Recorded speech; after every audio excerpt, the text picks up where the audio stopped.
Realmente preservación se podría decir que es la reproducción del material para evitar su pérdida, una pérdida irreversible en el caso de que tenga problemas de conservación. Y en algunos casos, quizás más de lo que debería, la restauración que empieza con esta primera fase de preservación se queda a medias porque no se cuenta con las herramientas digitales y los materiales, nuevas emulsiones necesarias para poder llevar a cabo terminar ese trabajo de restauración. Este fue el caso de, por ejemplo, las máscaras negras, que se hizo una primera fase de reproducción, obteniendo un duplicado negativo desde el nitrato que se localizó en el Archivo Nacional de la Imagen en Montevideo, y se quedó en esa fase. El resto quedaba pendiente de terminar cuando se tuvieran las herramientas digitales necesarias para poder eliminar todas las lesiones o parte de las lesiones que había sufrido el material por descomposición. La preservación continúa haciéndose hoy en día, al menos a nivel de los archivos, fotoquímicamente, por varias razones. Porque escanear material a 4K sigue siendo económicamente inviable en un archivo, si se tiene que contratar ese servicio en un laboratorio externo, y porque aún no se considera su preservación todavía tiene que seguir, se considera que se hace a través del fotoquímico, del digital, que lo habíamos visto esta mañana. Aparte, si se replanteara la restauración digital de una película, sería necesaria tal infraestructura informática de software y de servidores que hoy en día yo creo que un archivo no está preparado para asimilar ese volumen de datos digitales.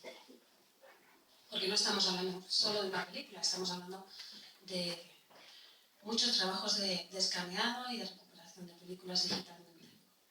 Entonces,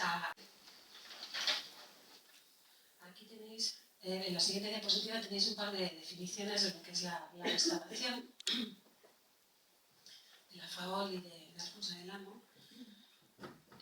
Según la definición de Alfonso del Amo, la restauración se concibe como una forma avanzada de preservación, en la que además de reproducir el material se consulta otro tipo de fuentes documentales y bibliográficas que permiten conocer mejor la obra original que se quiere restaurar, y en función de todos los datos recopilados más el estudio del material, tomar decisiones siempre enfocadas a al objetivo de conseguir una reproducción lo más parecida posible al original.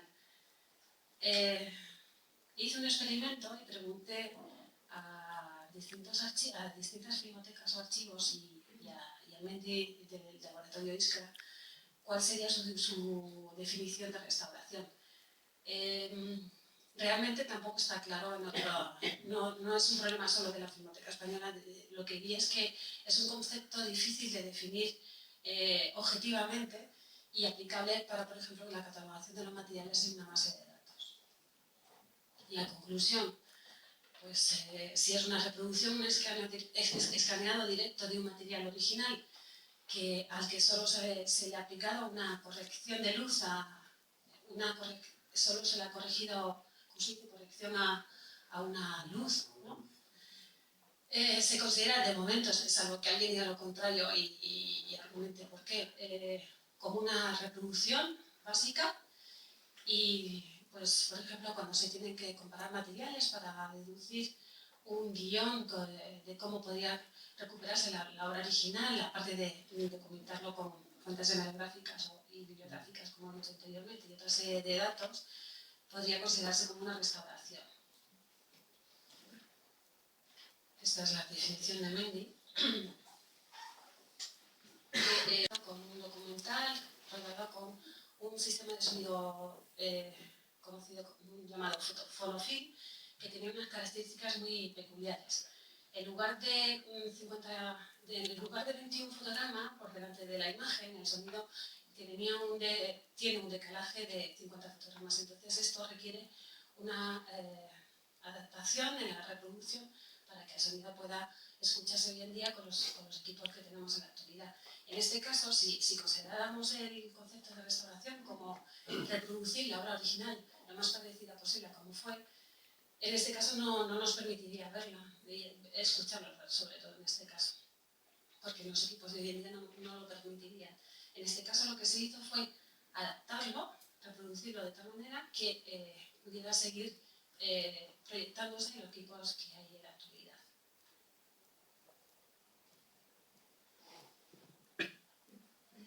Paso rápido el concepto de restauración porque voy a intentar ser breve para que ellos se puedan luego extender.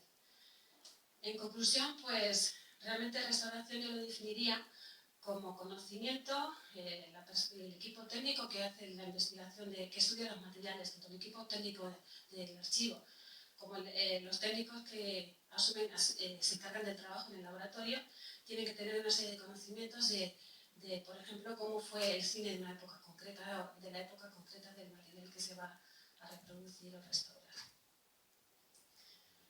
Más de la documentación que se pueda localizar, más el estudio de los materiales, los medios técnicos disponibles en ese momento para obtener la reproducción, el tiempo también es importante, el tiempo que se pueda invertir en ello, y el presupuesto, sobre todo el presupuesto, que es lo que menos suele haber.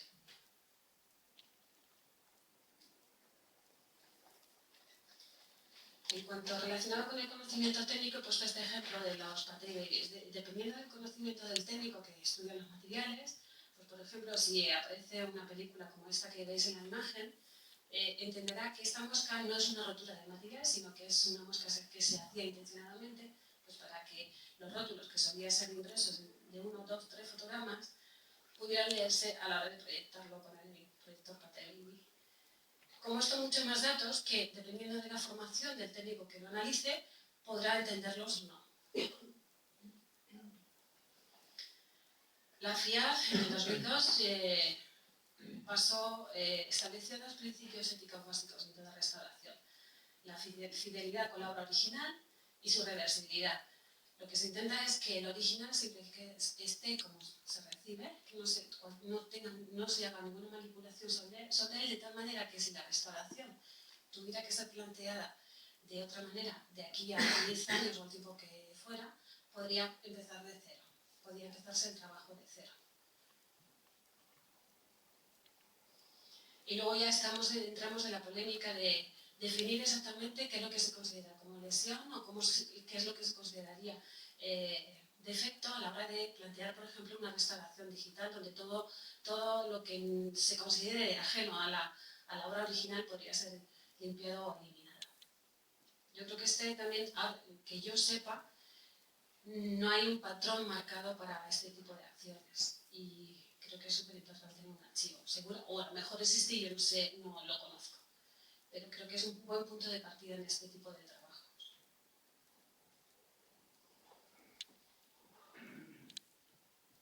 Aquí hay una relación de cuestiones prácticas a la hora de funcionar que escribió Alfonso del Amo y que sería un punto de partida. Pues, realmente cada obra plantea distintas problemáticas y distintas decisiones a tomar. Lo que sí hay una parte un poco común a todos los trabajos que se van planteando, y en este caso sí que se podrían plantear como un manual de procedimiento, por así decirlo, que se suele hacer al inspeccionar, por ejemplo, un rollo de nitrato.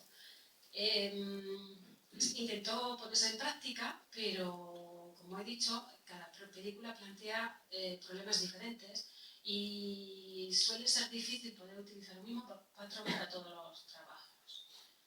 Aún así, habría unos datos que sería importante dejar por escrito en el expediente que acompaña a la película. Sobre todo porque si la persona que hace la investigación desaparece, la información se perdería con esa persona.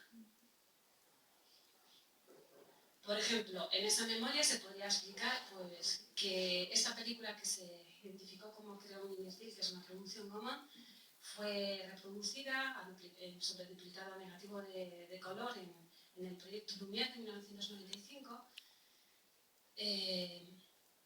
Y además del duplicado negativo, se reprodujo una copia de proyección.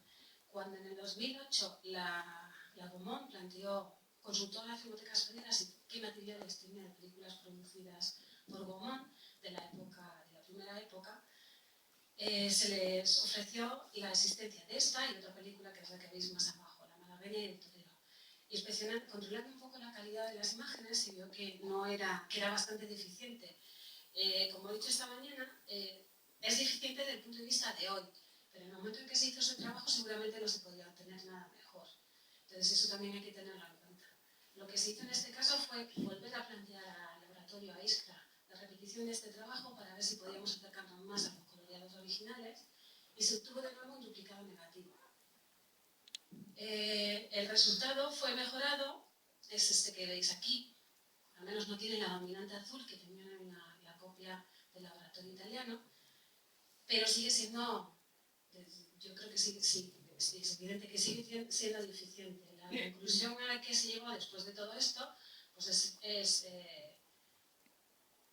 también lo dije esta mañana, preservar el duplicado negativo, preservar la película a través de un duplicado negativo y plantear su escaneo.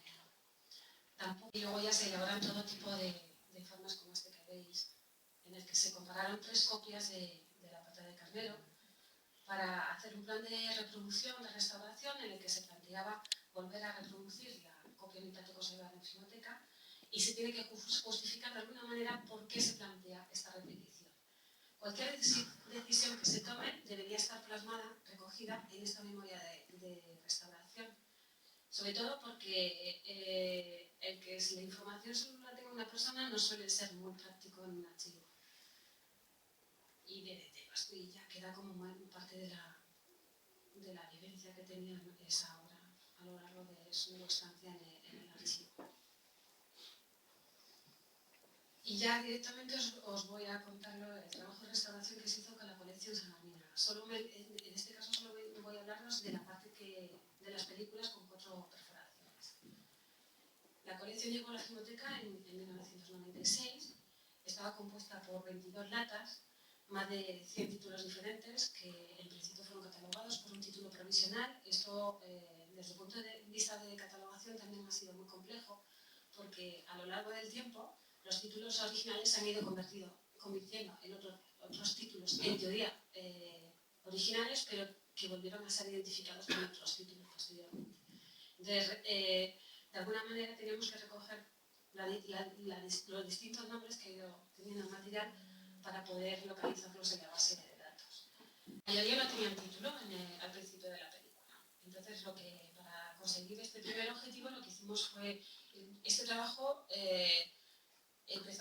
primero según llegaron a la filmoteca, lo inspeccionaron Alfonso de Gamo y Elena Núñez, que era una investigadora colaboradora de la filmoteca. Luego ya se le acabó su estancia y en el año 2000, 1999-2000 aproximadamente, Alfonso nos ofreció a Camille Plot y a mí el trabajar con esta colección.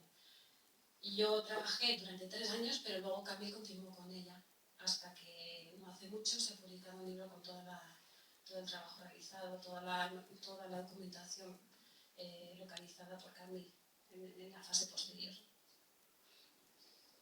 Entonces, a partir de ese Excel, recopilando todas las imágenes, se empezaron a identificar, se agruparon por formas de ventanilla y por características y empezaron a surgir las distintas productoras a las que podían pertenecer. De esa manera buscamos catálogos originales que en aquella época era difícil consultar, pero empezaron a salir los títulos originales de muchas de ellas. Esta productora que veis más abajo, que es Parnalá, era bastante desconocida en aquel momento y a partir de una revista localizada por Camille en Italia, pude identificar de qué productora se trataba. Asociando todas las películas que tenían estas mismas características, también se terminó identificando películas de esta misma productora que había en otros archivos de la Filmoteca de Cataluña y otros archivos. Solo unas 8 películas no pudieron ser totalmente identificadas y 5 de ellas son estas que veis aquí, que casualmente fueron rodadas en España. Tienen las mismas características, salvo que esta no tiene los bordes negros, pero no se consiguió identificar la productora. La hipótesis que más adelante planteó Camille es que podía tratarse de una productora inglesa. Según estábamos en la fase de catalogación de incorporar los informes a la base de datos de materiales, se había inspeccionado otro lote de películas de copias de nitrato por otras personas de esa misma época, pero lo habían visto otros investigadores. Entonces, cuando me llegaron los informes de este otro grupo de películas, me lo entregaron con esta nota que veis aquí a la izquierda. Entonces, inmediatamente se hizo la relación por la tipografía y por el tipo de nota con las notas encontradas en la colección Sagrada Minerva. Y coincidían que algunos títulos que aparecieron algunos títulos que faltaban en la relación de cajas, porque en todo momento se respetó el orden de las películas que formaban parte de la colección, al trabajo de restauración realizado. No sé si...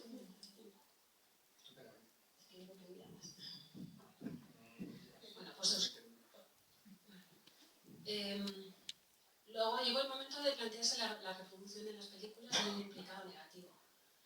Había que tomar algunas decisiones del tipo, pues, las películas Lumière, que eran alrededor de 7 u 8 películas Lumière, y había más copias conservadas en el CNC, en el archivo francés, y su reproducción suponía un coste que en ese momento no se consideró necesario, se reservó para dedicarlo a otras reproducciones de películas de la misma colección, y lo que se hizo en ese momento fue pedir prestado un duplicado negativo de estas películas a la Asociación Lumière en colaboración con el CNC, y se obtuvieron las copias a partir de ese duplicado.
Sería la versión de la colección Sagarmina. Y esta es la coloreada.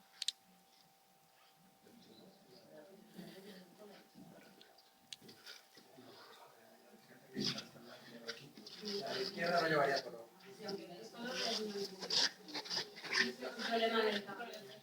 La coloreada que es la derecha. No se ve. Bueno, la vamos a dejar porque no se ve. El efecto no se ve.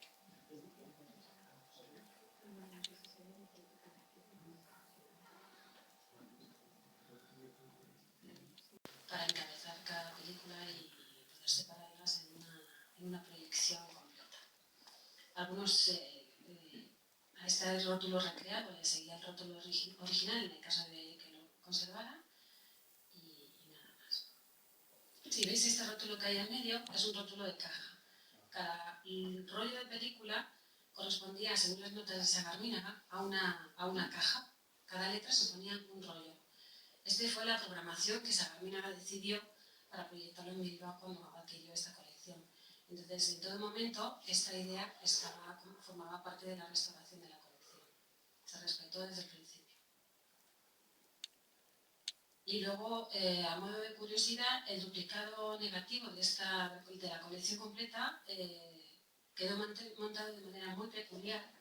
No suele ser así en otros trabajos, porque se montó según se iban a reproducir las copias, porque hacía falta introducir el color a través de flasheado, que es con filtros de color en la positivadora, y con flashes de luz se determinaba el color que iba a tener la copia de proyección. Los nuevos materiales que se generaron de este trabajo fueron la copia nitrato se sigue conservando, Se obtuvo un duplicado negativo, una copia completa de la obra, 2 copias de cada película por separado y un material de tacán digital de difusión. Esto ya no. Básicamente ese fue el trabajo que se hizo con la colección. Así que ahora doy paso a Javier para que cuente sus trabajos también. Gracias.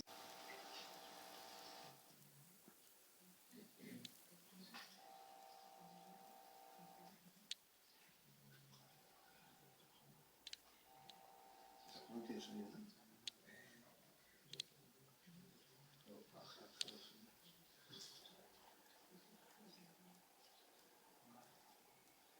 Hola. Bueno, pues yo voy a hacer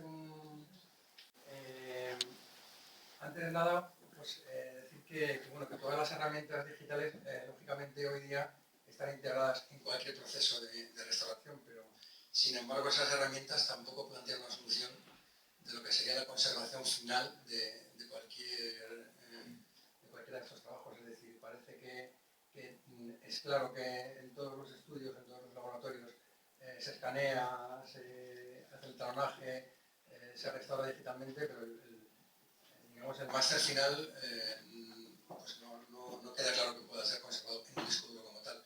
Entonces, bueno, eso quizá lo podemos plantear un poco más al final. Yo voy a hacer más que nada un repaso de una serie de estándares o más bien de criterios un poco generales en lo que debería ser una restauración o las herramientas digitales usadas en una restauración, poniendo de ejemplo algunos de los títulos o de las películas que se han hecho con Filmoteca Española.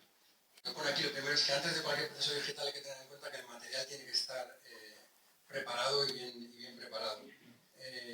Como sabéis, o los que no lo conozcáis, este sería el nuevo archivo de Filmoteca Española, el conocido como CCR, en la ciudad de Imagen, y bueno, pues muchos de los materiales con los que nos podemos encontrar siempre van a tener problemas que en cualquier escáner que se introduzca un positivo, un negativo, un internegativo, aunque sea un escáner preparado para escanear este tipo de materiales, que no suele tener sprocket, no suele tener arrastre de la película, digamos que la película va prácticamente en el aire, basándose un poco el primer escáner que hizo la Biblioteca del Congreso Americana, que hizo el Kineta, escáner conocido con ese nombre, que fue el primero en el que la película no sufría ningún tipo de arrastre físico, no tenía ningún garfio entraba en ninguna de las perforaciones. Aún y así, aunque tengamos un escáner como ese, o tengamos ese tipo de módulos de cualquier escáner, sea de la marca comercial que sea, cualquier material siempre tiene que estar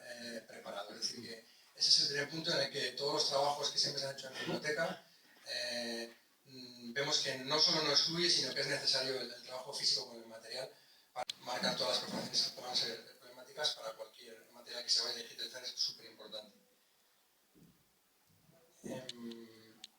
Por supuesto, hay materiales mucho más delicados, como son los nitratos, que tengan cualquier tipo de descomposición acética o contracción, etcétera, que se pueden igualmente sin ningún peligro meter en cualquier escáner que esté preparado para ello, pero siempre hay que saber hasta dónde se puede llegar y cuáles son los peligros de que ese material se ha dañado, etcétera, etcétera. Por eso, con este tipo de materiales, más aún hay que tener ese cuidado y es necesario ese trabajo de la gente que está en el archivo.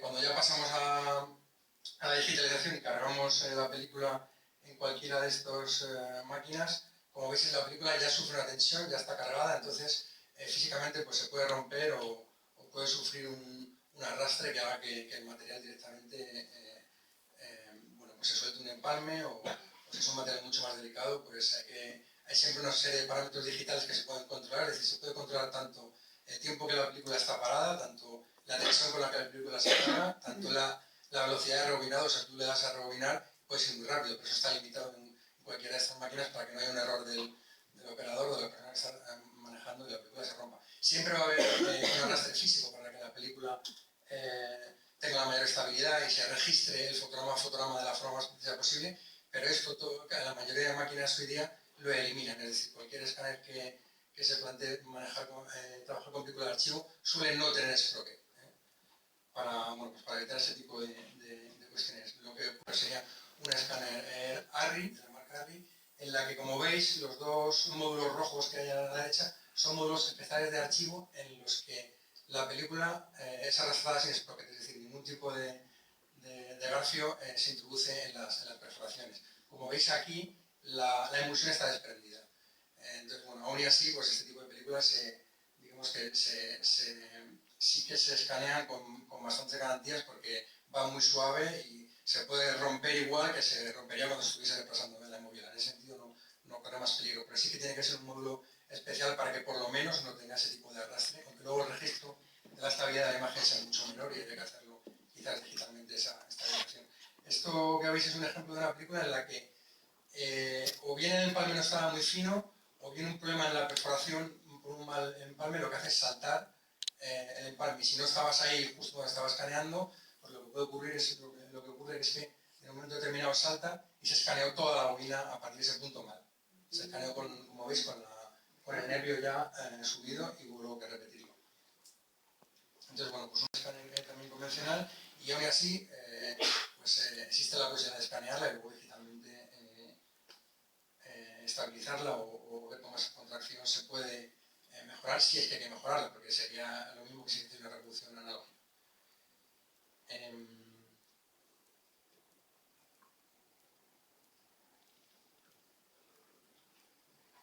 Vale, otro de los criterios importantes es siempre escanear, porque no todos los escáneres lo hacen, o siempre puede haber algún tipo de error al elegir la geometría, es escanear la película a fotomap completo. Es decir, que siempre que tengamos la referencia de lo que hemos escaneado, o siempre que trabajes con lo que viene de otro sitio donde no sea el que tú estés, lo puedas valorar siempre, tener como referencia que el escáner realmente te da el fotograma de forma completa. Es decir, que veamos las esquinas, veamos los bordes de lo que se está escaneando y que no haya ningún tipo de decisión arbitraria o error en la que te estés comiendo imagen. Y eso en el escaneado es fundamental. Que luego esto no vaya a ser el formato de proyección y no fuese el formato de proyección en su momento, o el máster final que se haga, no vaya a ser así, pero esa información siempre hay que tenerla por varios motivos, como vamos a ver ahora.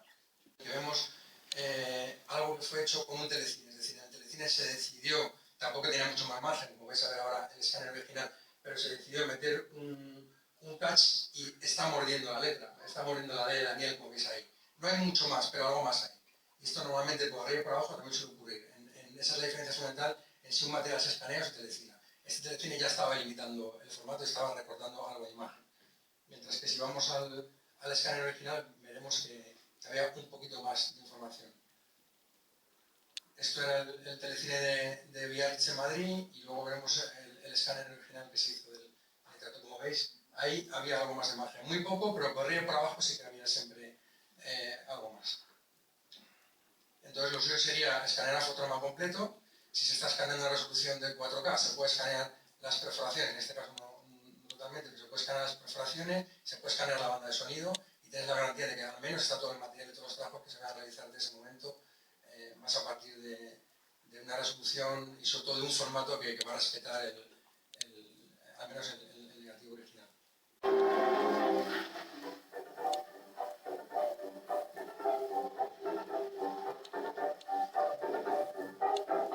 El sonido está sacado a partir del propio escáner de imagen, es decir, al estar escaneado un fotograma completo, no se ha hecho con un lector óptico, sino que la imagen ha sido escaneada también la banda de sonido y a partir de esa banda de sonido escaneada visualmente, veremos luego cómo, veremos un ejemplo, se sacó este sonido. Queda por comparar aún la gran ciudad calidad simpática y deliciosa es ya nada menos que una cosmopolita ciudad veraniega. Aquello de Baden-Baden, pero al alcance de todas las fortunas. O mejor, un viaje con playa y todo. ¿Lo dudan ustedes? Pues vamos a convencerles. Dejémonos guiar por la mujer. Al fin y al cabo, siempre son ellas el móvil de nuestro sangre. ¿Lo ven ustedes como no les engañábamos?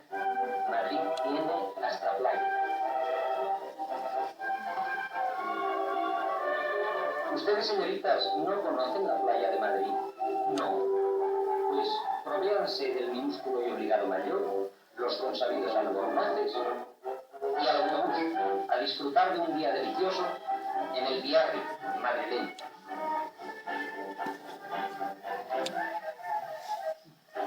Avanzamos velozmente por las frondosas avenidas del Parque del Oeste. Franqueamos luego la popularísima Puerta de Hierro Y continuando carretera del Parque adelante, llegamos en plena mañana estival a la playa.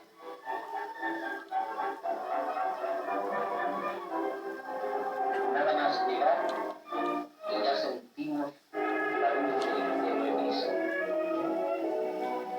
Se percibe el rumoreo de las olas. Hola, buenas.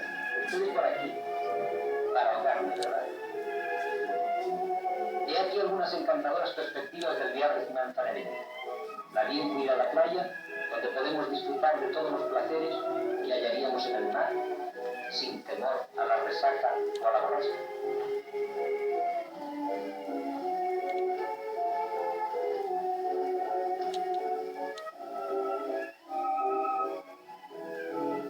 Deliciosa y confortable esta playa artificial que Madrid ha acertado a conseguirse para ofrecer grato, cómodo y económico veraneo a quienes no le abandonamos nunca. En estos risueños y tranquilos parajes, cara a la Sierra Altiva y junto al humilde y manso Manzanares, se practican todos los deportes. ¿Van ustedes a verlo?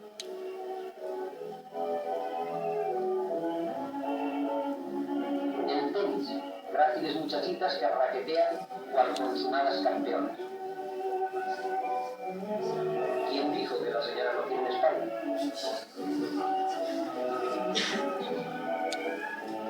El golf, un divertido golf en miniatura, algo así como un golfillo.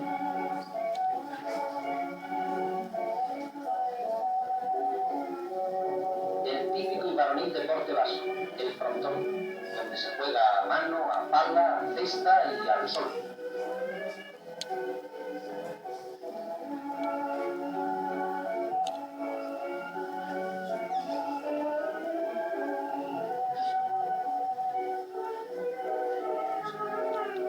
¿Cómo? Ah, sí. Claro que hay apuestas. Aquí tienen ustedes uno. Que si nos atrevemos, ahora mismo vamos. Desilusión. Nos está vedado entrar.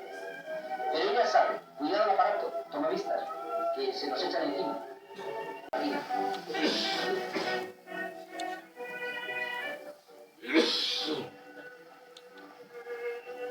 Y nosotros admiremos a estas bellísimas ballistas, esculturales muchachitas, maillot sintético. De ellas no cabría decir lo mismo. Pasemos a la consabida Jucaya. Todos sabemos lo que es pasar la vida haciendo equilibrio. ¿Y quién es el guapo que no da un tropezón en la vida?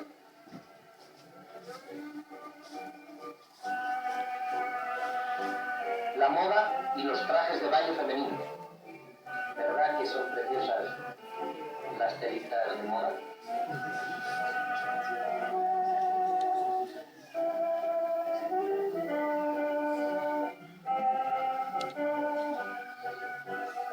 Ahora, un emocionante y concurridísimo partido de waterpolo. Un público numeroso y heterogéneo sigue con avidez el encuentro.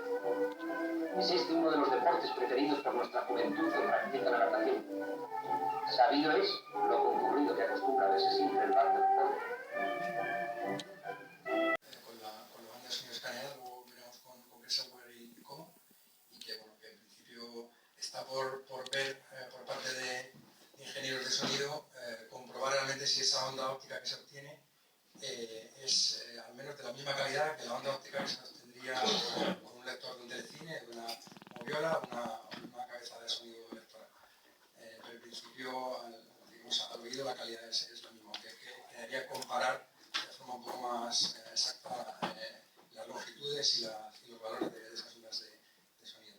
El original, pues teníamos el coloreo original, pero nos tenemos ahorrando tener que colorear digitalmente la imagen.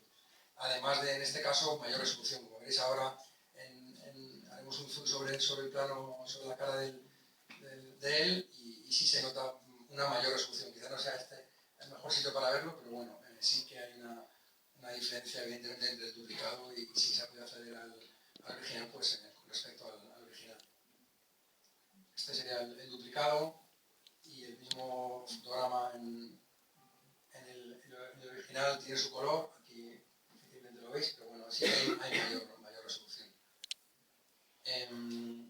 Pongo esta prueba que era de la película Mi querida señorita porque bueno, es bastante claro que sin necesidad de incluir un test, que sería lo suyo cuando haces un duplicado y tener un test, a simple vista se notaba, y haciendo un zoom bastante exagerado sobre la imagen, se notaba la definición que tenía el internegativo y la definición que tenía el negativo original de la película.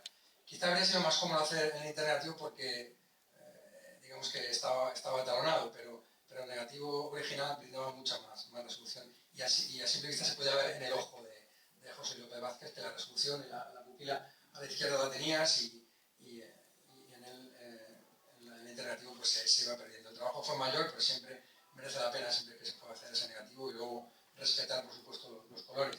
En cuanto a los colores, la colorimetría, el tonaje digital, pues decir que se usan muchos software diferentes, muchas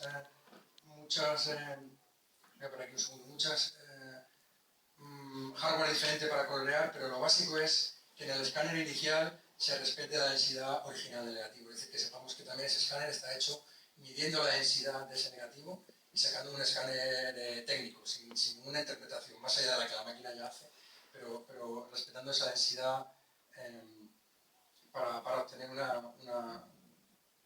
un fichero logarítmico, y esa densidad sería como, bueno, pues como cuando cogen un negativo y mides esa densidad, un escáner haría lo mismo. Igual que lo haría un densitómetro, ese escáner es capaz de leer cuál es la densidad de ese negativo y en base a eso hacer un escáner con todo el rango.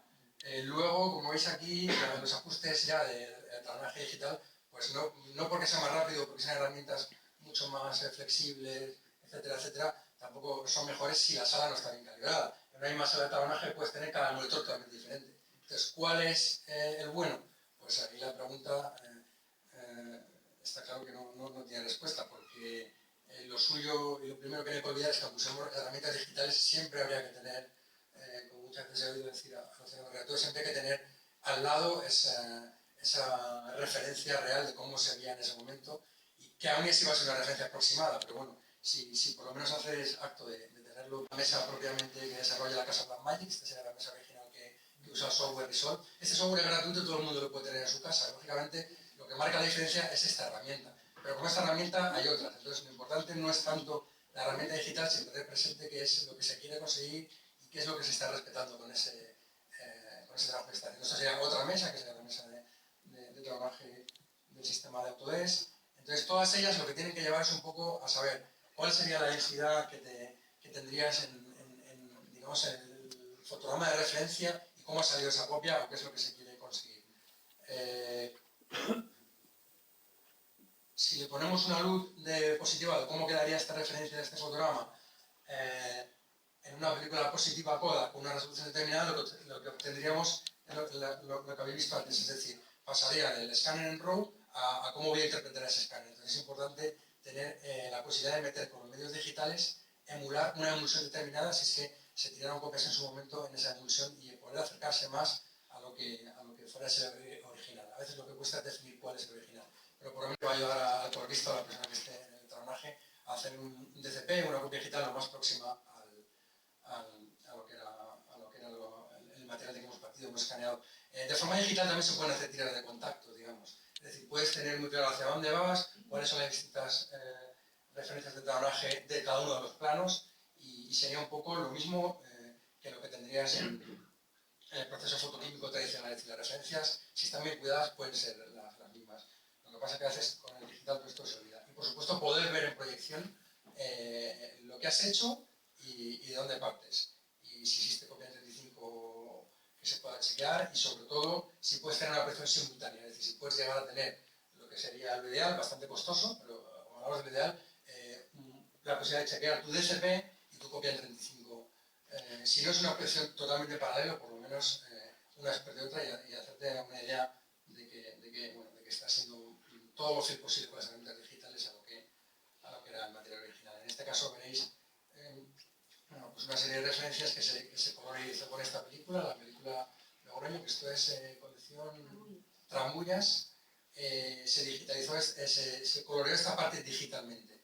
Entonces, Encarni tenía nuevos valores en RGB de la película de literatura original escaneados, unos valores RGB que se crearon en Photoshop, y esos valores se pusieron sobre la imagen en blanco y negro. Entonces, digamos que se hizo de la forma más científicamente posible y aún así es una interpretación. Entonces, aunque eran valores bastante exactos, se trataba de luego poder comparar con el original siempre y cuando lo tengas al lado. Y entonces, que la copia digital pues, sea lo más exacta posible. Aquí se ve bastante mal, pero bueno, es lo que puede ocurrir en cualquier sala, no solo aquí, sino que luego tienes que tener en cuenta la proyección. Pero bueno, si intento colorizar, lo suyo siempre es acceder al nitrato original porque ya va a tener el color y si hace un escáner bueno va a ser prácticamente clavado al original. Pero si tienes que colorizarlo, los valores de los que partes, si tienes valores RGB, van a ser exactos y si luego puedes no olvidar que tienes que acudir al original, aunque sea para verlo, pues siempre mucho mejor a la hora de hacer este tipo de trabajos digitales. De Zaragoza lo que veréis será un material que tiene problemas de estabilizado. Igualmente, si escaneas el fotograma completo, como veíamos al inicio, lo que te permite es ver que esos problemas han podido venir a la hora de la reproducción del duplicado o bien del rodaje en cámara, pero sobre todo que si tenemos el fotograma completo y tenemos el nervio, luego esto sí que se podrá, y sobre todo si está escaneado en 4K, se podrá estabilizar de forma que no se pierda foco, que la imagen no pierda calidad y que evitemos este salto continuo que tiene la película cuando ha sido retratada. Este tipo de estabilizados se pueden hacer con un software que no sea un software específico de restauración. Es decir, en este caso hemos hecho esta prueba con After Effects y no tendría por qué ser ni un Diamond, ni un Revival, ni un MTI, que sean software mucho más caros, sino que bueno, con algo mucho más sencillo se puede estabilizar siempre y cuando tengamos el acceso al fotograma completo y que nos permite estabilizar en base a la diferencia de luminancia que tendría la esquina del fotograma. Sería capaz de estabilizar la imagen de una forma bastante sencilla. Sí costosa en tiempo, porque al estar en 4K la imagen tarda mucho el procesado, pero bueno, evitarías tanto perder resolución y en este caso que era bastante molesto el material original. Lo que veíamos antes, extracción de sonido partiendo de la imagen escaneada, esto también es un software gratuito que ahora tiene una versión nueva, lleva bastante tiempo desarrollando, tiene una versión nueva y que ha desarrollado la Universidad de Carolina del Sur, con un departamento de visuales y el departamento de matemáticas, y lo que se basa es en eso, en aportar herramientas para poder, a partir de un solo escaneado, no solo aprovechar la imagen, sino también poder sacar el sonido de ahí. Parece que se está utilizando bastante y que bueno, lógicamente en mi caso queda por ver si realmente la onda es igual a la que se obtiene por medio óptico, electro-óptica, pero parece que sí, porque se está utilizando en bastantes producciones en Estados Unidos y en Europa. Si tenemos escaneada la banda de sonido, admite cualquier tipo de sonido, sea bipista, multipista, densidad variable. El sonido que habéis escuchado antes estaría sacado de esta banda de sonido, de lectura de esta banda de sonido. Para hacerlo, si el escáner está bien hecho, lógicamente va a tener una densidad muy baja, es decir, lo que tendrías que hacer es hacer una copia exclusivamente, eso sí, para conseguir una mayor calidad de sonido y habría que, esa banda de sonido que veis aquí dentro a la derecha, habría que marcarle un contraste determinado. Se puede encontrar bastante información en su página y en páginas técnicas sobre cómo hacer esto, para que esa densidad realmente se parezca a lo que tendríamos con un lector óptico de sonido. Si entráis en su página, ponéis AEOLite y tenéis este software desde el que se extrae sonido, podéis bajar. En cuanto a la norma de DCI, tener en cuenta que todo el trabajo del escaneado de un nitrato o de una película va a acabar aquí, es decir, va a acabar en una memoria digital y luego todo lo que se ha hablado esta mañana, no sabemos eso realmente cómo se va a poder abrir, cuándo, si tiene garantías o no. Pero sí decir que se ha olvidado también desde el punto de vista de la normativa DCI, DCP, y ahí me voy a meter un poco con ellos, las velocidades de proyección o de grabación que tienen películas que no están rodadas a 24. Como bien decía muchas veces Luciano Guerra, a veces lo que pasa es que no se sabe a qué velocidad está rodada esa película, pero tampoco ningún software a la hora de hacer un DCP ha contemplado que yo pueda ver un DCP de 18 imágenes. ¿Por qué? Si sin embargo sí que se ha dedicado mucho tiempo y mucho esfuerzo, por ejemplo, el Fraunhofer Institute ha dedicado mucho tiempo en cómo convertir 18 fotogramas en 24. ¿Por qué? Si yo para convertir 18 fotogramas en 24 lo puedo hacer de muchas formas posibles y con muchos software posibles. No era más fácil hacer un DCP de 18. Es decir, entonces creo que algunas veces, como mentalmente, Uncanny, es que estuve viendo cómo se hacía. Lo que puedes hacer es, si es una imagen está a 16 imágenes, proyectarla a 48 y triplicar los fotogramas y hacer una velocidad mayor. Ya tienes que estar haciendo un proceso digital, pero si está a 18 no cabe. O sea, no podría hacer un DSLR a esa velocidad. Hasta donde sé todavía eso no está abierto, y sí he visto de vez en cuando que ha habido un planteamiento para que eso se hiciera así y fuese tan sencillo como poder hacerlo. ¿Por qué tiene sentido hacerlo? Bueno, pues quizá porque tú sí puedes hacer un QuickTime de 18 imágenes por segundo, pero no puedes hacer un DCP de 18 imágenes por segundo.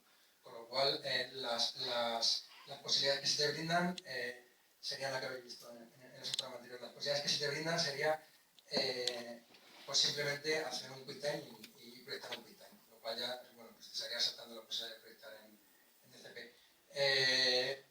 Si esto no está rodado a 24, pues estoy obligado a poner esta velocidad. Entonces, como veis, pues siempre vamos corriendo a todos los sitios, que es lo típico en este tipo de pelis. O otra serie de soluciones que veremos luego, que crean una serie de artefactos y de 10 o 15 decisiones posibles, que cuando estás delante de ellas, dices, bueno, pues ¿cómo convierto? ¿Cómo hago un time warp? ¿Cómo estiro esta duración para que no vayan corriendo a todos sitios? Pues lo puedo hacer a tener una serie de herramientas, pero no está estandarizado. Entonces, bueno, un poco también 4, lo que vais a ver luego es una imagen que sí que estaría hecha en un proyecto a 18 imágenes y estaría generado un QuickTime a 18 imágenes. Entonces yo podría ver en cualquier sala ese material a la velocidad real a la que fue rodado, a 18, a 20, a 22. Pero como os digo, no todos los softwares permiten esto. No lo mismo hacerlo con un Resolve que con un Clister. Obviamente con un Clister vas a poder, pero es un hardware bastante caro. Pero nunca, eso sí, como os digo, existe la posibilidad de hacerlo en el estándar de CP. En este caso veis el mismo fotograma que hemos estabilizado antes.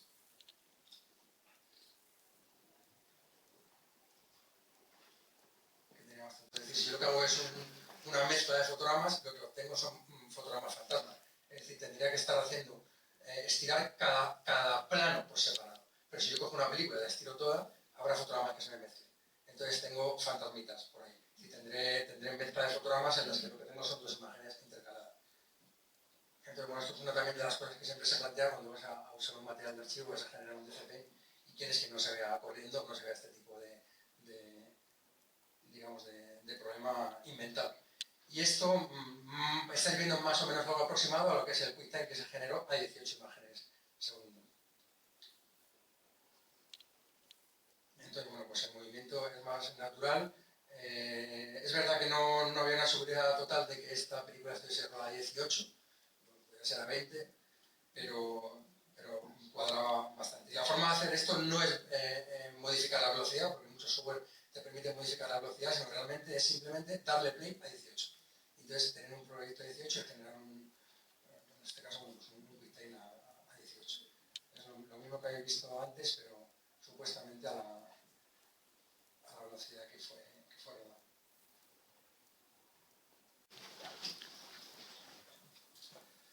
Bien, ya estoy medio retirado, digo, pues estoy jubilado hace un año, pero no me he retirado. Pero bueno, me sigue interesando muchísimo la restauración y en este sentido pues trato de colaborar todo lo que puedo con Filmotecas. Tengo muchos años con Filmoteca Española haciendo montones de trabajo. Y a mí me interesa mucho el tema de la restauración, entendida como un sistema de investigación esencialmente. Y sobre todo porque la restauración no hace tanto tiempo que existe, aunque existe desde el principio del cine.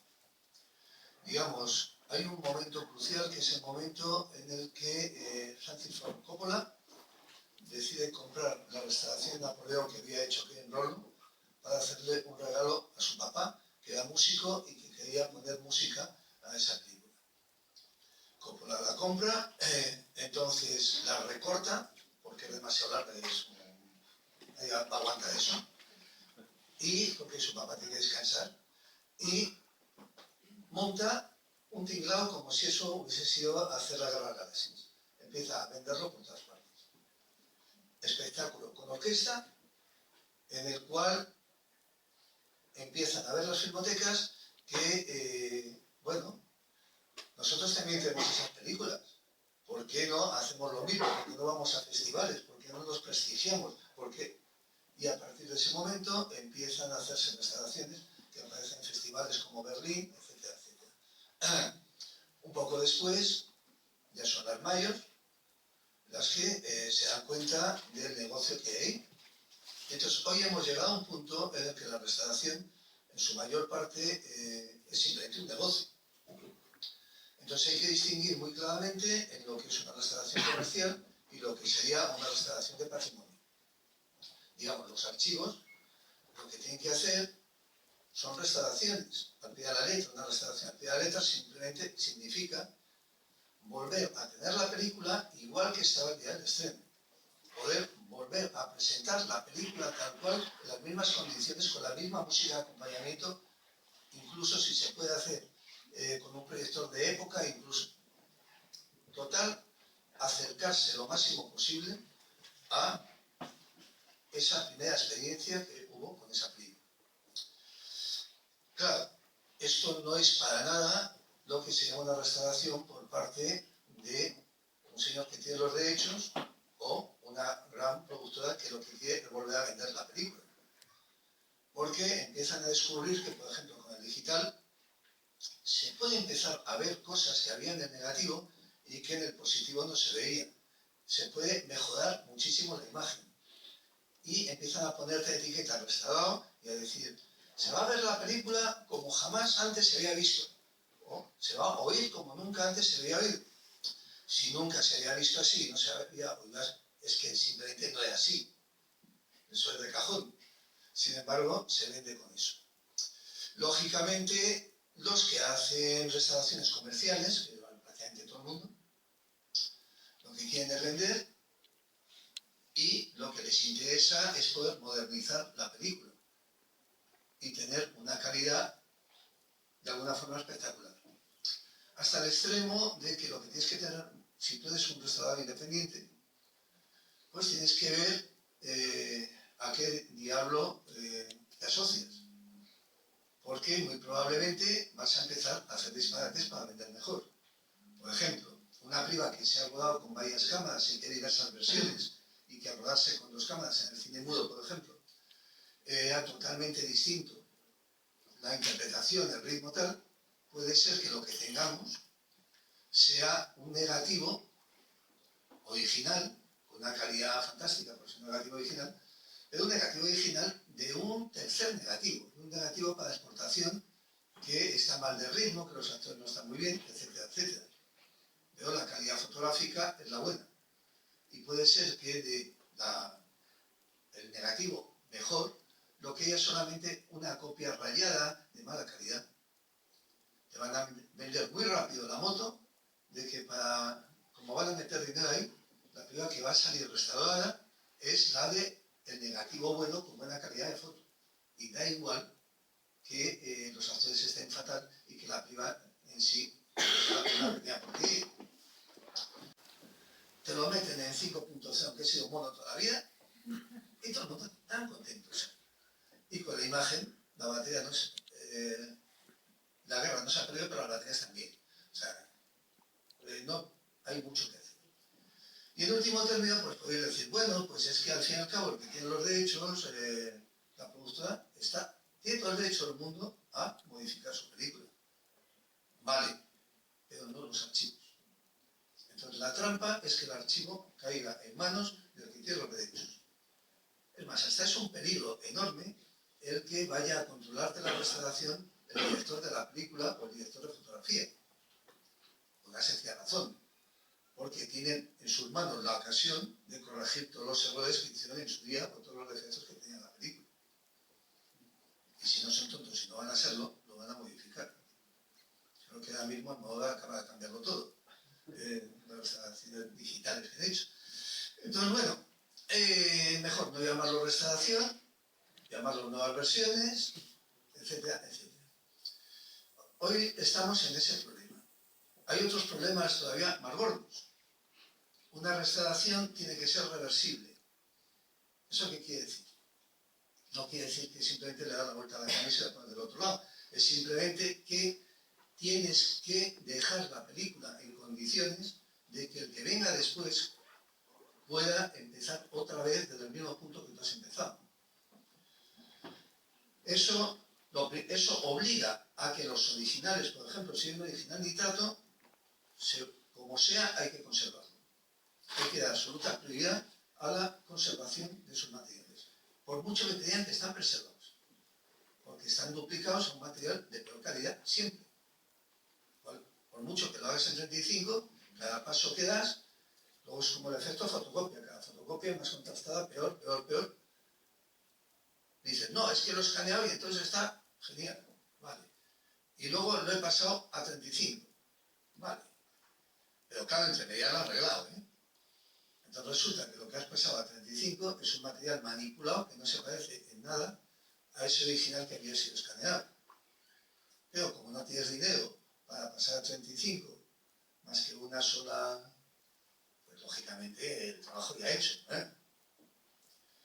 Bien, en esta situación entramos ya en otro esperpento nuevo, que son los nuevos festivales que se montan en Nueva York, o que incluso en Bolonia se va a ir por ese camino, de que como el 35 desaparece, vamos a empezar a proyectar copias únicas en 35 y nitratos.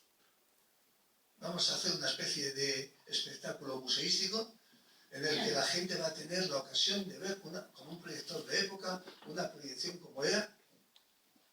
Es un negocio, no más que una cosa, no es eso, es una especie de Disneyland, a variarlas, a romperlas. Bueno, hará falta menos espacio, eso también es verdad. Los presupuestos se podrán bajar. Bien, en estas circunstancias, digamos que hay una cantidad de líneas abiertas ahora mismo de peligro absoluto para las películas, por todos lados, que obliga a que los archivos estén muy alertas. Y sobre todo que tengan muy claro lo que tienen que hacer y cuál es su labor patrimonial, al margen de que te vendan una moto, de que así va a quedar más bonito y que se va a vender, porque no es para eso. Claro, el problema es que, como podéis ver, cada poco tiempo, ¿qué haces para poderlo vender de nuevo? Pues sabes que estaba en 2K, pero ahora son 4K, mañana será 8K, ahora es Blu-ray, pasado mañana, claro, un truco para que cada 4 o 5 años, esto se ha hecho toda la vida, y dentro de la industria, ese es un truco que ya está totalmente estandarizado. Ahora mismo tú ruedas una película, ruedas Los Vengadores, y has rodado una cantidad de tomas para que cuando salgan dentro de 5 años otra vez, vas a hacer la versión del director. Pero todavía has guardado para a los 10 años sacar la versión del primo del productor. Y después, bien, el cine siempre han sido versiones. Lo primero que hay que olvidarse es de la idea de, oh, esta película es múltiple. Y siempre lo fue. Y no solamente siempre lo fue, sino que incluso estas novedades, por ejemplo, de la venta a través, es lo que siempre pasaba con las reposiciones. Con las reposiciones, una película que se había rodado en formato académico, cuando viene el escope, se corta para arriba y para abajo, y ya se puede exhibir en fantasía super escope. Por muchas razones hay que conservar los materiales originales. Y es, por ejemplo, por toda la información que contienen. Por ejemplo, los bordes. Entonces aquí, bueno, aquí es un caso de un negativo del Fausto de Murnau. Bien. Otra cuestión. Fausto. A ver, nosotros restaurábamos Fausto gracias a una ayuda de la Unión Europea. Entonces nos metimos aquí desde España, aunque era un disparate, una privada alemana, etcétera, etcétera, probando con daneses, con los alemanes que no querían saber del asunto, etcétera, etcétera. Vale, lo hicimos en Fausto, como 4 años de investigaciones, 2 años más de follones de búsqueda de música. Vale. Por el camino descubrimos que había diversos negativos y que se conservaban negativos de cámara originales, distintos. Y cuando digo distintos es simplemente pues porque había montones de cambios de interpretación, de ritmo, de tamaños de cuadro. En un plano salía un oso que era un señor disfrazado de oso y en otra versión un oso de verdad, pues tonterías de esas. Bien, entonces lo que hicimos fue preservar esos diversos negativos gracias a que había dinero de la Unión Europea. Todo eso se conserva en Filmoteca Española. Entonces tenemos materiales que de alguna forma suponen una preservación, pero el problema es que, vale, hay una versión ya oficial de esta película, de Fausto de Murnau, y la Murnau Stiftung, que tiene los derechos y tal, no está nada interesada en ver las otras versiones. Por ejemplo, la versión americana, la versión francesa, que tenemos los negativos. Nadie está interesado. Los americanos parece que no están interesados por la versión americana, los franceses no están interesados por la francesa, pero tenemos muerto de risa guardado en Madrid. Vale, pues ahora está muy bien porque gracias a los escáneres y tal, por lo menos podemos hacer una versión digital y dar la paliza con eso.